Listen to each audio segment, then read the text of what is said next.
Менде мындай сунуш бар. Бүгүнкү күн тартибине депутаттык комиссияны түзүү боюнча маселени киргизип койсок, ал депутаттык комиссия кандай?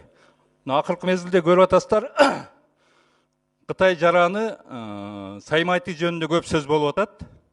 Ал Саймайтынын өлүмү бүгүнкү күндө коомчулукта аябай көп мындай сырдуу, көп жаңы нерселер ачылып атат. Ошого байланыштуу депутаттарды, мени каралаган күчтөр көбөйдү. Ошол жака отвлекающий маневр деген болуп атат. Бул жерде бир кандайдыр бир күчтөр өзүнөн башка жака бургусу келип атат.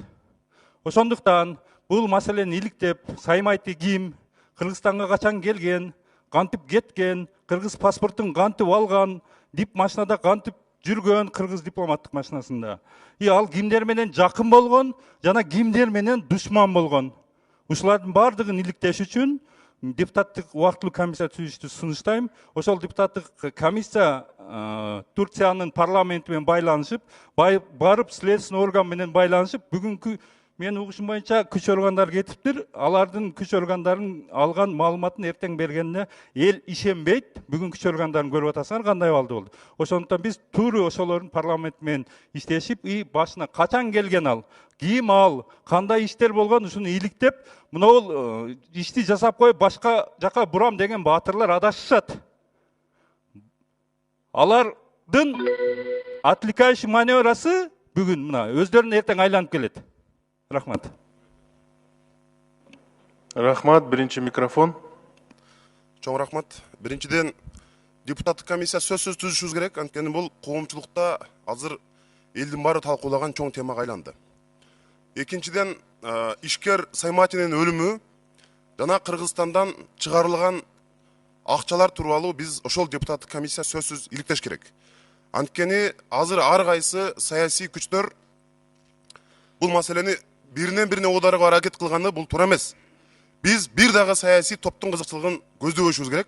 Биз мамлекеттин кызыкчылыгын көздөшүбүз керек. Ошол иликтөөдө депутаттык комиссия иликтегенде азаттыкта айтылган жанагы Кыргызстандан чыгарылган акчалардын бардыгынын тарыхына биз сөзсүз кызыгышыбыз керек. Анткени Кыргызстан мына Туркияда башкы консулубуз баш болуп Кыргызстандын атына чоң көлөкө түшүрдү. Ошондуктан менимче азыр парламент регламент жол берет. Мындай бир адилеттүү чечим чыгарып, болбосо элибиз баш айланып калды азыр. Кыргызстанда соо саясатчы калдыбы же калбадыбы деген чоң суроолор мындай пайда болду. Ошондуктан келгиле депутаттык комиссия түзүп, элге баарын мындай ачык айкын далилдеп берели. Рахмат. Рахмат, экинчи микрофон. Рахмат, Дастан Артысбекович. Сөзсүз комиссия түзүлүш керек. Регламент боюнча бир фракция же бир комитет чечим чыгарса, күн тартибине киргизип коюңуздар. Анан кийин бул алаксытуу тактикасын кимдер кантип колдонуп атат, анда биз сөзсүз билишибиз керек.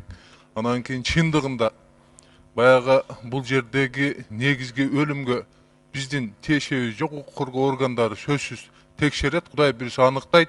Эмне үчүн дегенде Түркиянын полициясы өтө күчтүү иштеген, өтө чуулгандуу, ошондой эле баягы саясий иштерди аныктап келген биз ишенебиз. Ошону менен эле бирге чындыгында Саймайты деген жаран ким? Кимдер менен алакада болгон? Кимдер менен душмандык кылган? Аларды сөзсүз аныктап коюшубуз керек. Канча жолу учкан? Эмне маселелер жасаган? Буну тактап койбосок болбойт. Коомчулукка билдириш керек. Эми мындай караганда баягы бет тырмачылык дагы болуп атат, мындайча айткандачы. Ошонун баардыгы ачыкка чыгып калса жакшы болот да. Бүгүнкү күндө парламентте да ушул нерсени мындай күтүп турган мезгили да. Ошондуктан сөзсүз буну урматтуу депутаттардан суранып кетебиз. Жогору жакта айтылган Алтынбек Турдубаевдин сунушун колдойлу. Анан кийин сөзсүз бул комиссияга кирүүгө ушул депутаттарды мындай активдүү катышып койсоңуздар, акыйкаттыкты жеткирүүгө биз дагы аракет кылайлы. Рахмат. Рахмат, бешинчи микрофон. Рахмат. Дастанбек Арсбекович, регламент негизинде бир бол фракциясы ушул комиссия түзүү боюнча азыр чечим даярдап атабыз. Чечим азыр мына ар кандай маселе бүткөнгө чейин даярдап коебуз. Ал биз сунуштайбыз. Ушул биз бир бол фракциясы ушул Саймайтынын маселеси боюнча комиссия, депутаттык комиссия түзүлсүн деген чечим бар, азыр чыгарабыз. Алып келебиз. Рахмат. Башка жок экен, урматтуу депутаттар, өкмөттүн өкүлү сөз сурап атат. Саламатсыздар, урматтуу депутаттар, урматтуу Дастан Артысбекович. 2019 жылдын 7 майында Анкара шаарында кол койгон 2011 жылдын 26 апрелиндеги Кыргыз Республикасынын өкмөтү менен Түркия Республикасынын өкмөтүнүн ортосундагы жарандардын өз ара сапарлары жөнүндө макулдашуу кошумча протоколду ратификациялоо тууралуу мыйзамдын долбоорун күн тартибине кошуп берсеңиздер, комитеттерде каралган. Рахмат. Урматтуу депутаттар, комиссияны 3 депутат сунуштады. Жогоруда Алтынбек Турдубаев баштаган комиссия түзүү максатында деди. Комиссияны түзүүнүн өзүнүн процедурасы бар. Жогоруда өзүңүздөр да белгилеп кеттиңиздер. Эгерде тийиштүү комитеттин корутундусу же болбосо бир фракциянын чечимдери болсо, комиссия түзүү боюнча алып чыгыңыздар. Мен добушка коюп туруп, комиссия түзгөнгө жол ачып берейин. Сөз Тилаев Табылды Гапырышы. Рахмат, Дастанбек Артысбекович. Саламатсыздар, урматтуу депутаттар, урматтуу Алмазбек Акунжанович. Мен сизге кайрылып кете турган маселе, бул эки маселе бар, Алмаз Акунжанович. Эң негизгиси бүгүн баягы ажырашкан үй бүлөлөр жана ата-энелери сыртта жүргөн биздин 16 жашка чыккан биздин өспүрүмдөрдүн паспорт алуу маселеси болуп атат. Алмаз Акунжанович, 2018 жылга 10.434 үй бүлө ажырашканы арыз беришиптир да. Ажырашкан үй бүлө мындан көп. Биздин маалыматтар боюнча бир 50 миңге жакын үй бүлө. Ошолордун бүгүнкү күндө баягы балакатка жеткен, жашы жеткен балдар, кыздар паспорт алуу маселеси өтө кыйын болот. Себеби паспорт алганда сиз өзүңүз жакшы билесиз, сөз ата-энеси экөө тең кол коюп арызын бериш керек да. Тилекке каршы мындай көйгөйлөр көп болуп атат. Бул биринчи ажырашкандарда, экинчи мына миграцияда жүрүп, же бир ата-энеси же апасы ошол четте иштеп жүрүп, көп үй бүлөлөр ушул маселе өтө көйгөйлүү болуп атат. Ошон үчүн өкмөттө бир карап, бир токтом чыгарып, бул маселени чечүү керек, Алмаз Акунжанович. Ошон үчүн ушул маселени кайрылгым келип атат. Анан кийин экинчи маселе, Алмазбек Акунжанович. Акыркы күндө мына онкология жана жүрөк кан тамыры менен ооруган адамдарыбыз өтө көп болуп атат.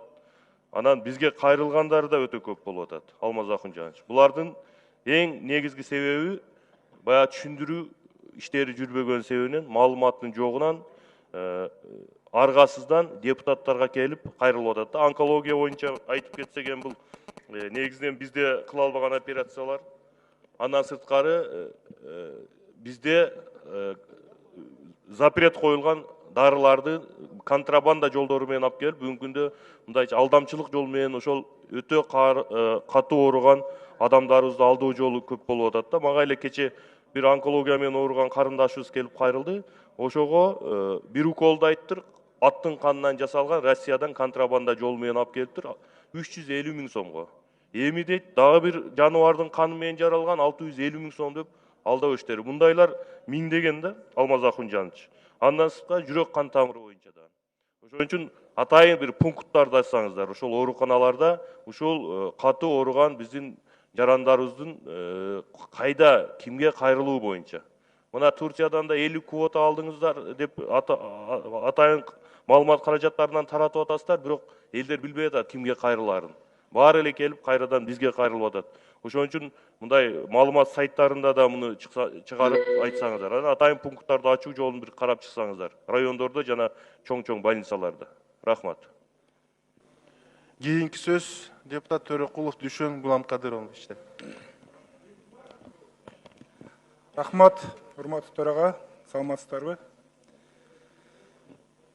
Эл менен болгон жолугушууларда чек арага жакын жайгашкан коңшулаш өлкөлөр менен соода саттык кылып күн кечирген бир топ жарандарыбыз өкмөткө арыздарын жеткирип коюуну өтүнүштү.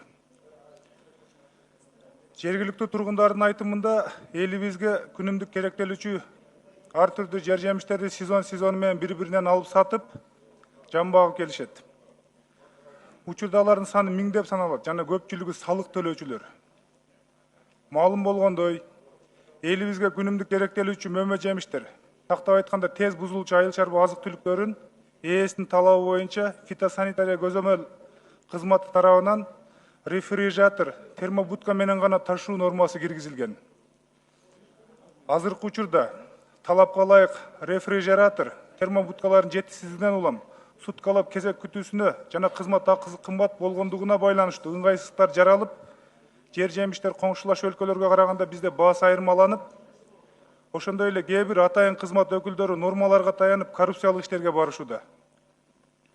Ошол себептен Ош жана Баткен областтарында чек арага жакын жайгашкан элибиз ыңгайсыздыкты жоюп берүүнү жана ушул нормалар үчүнчү мамлекетке жөнөтүлгөн айыл чарба товарларына гана каралышын суранышууда.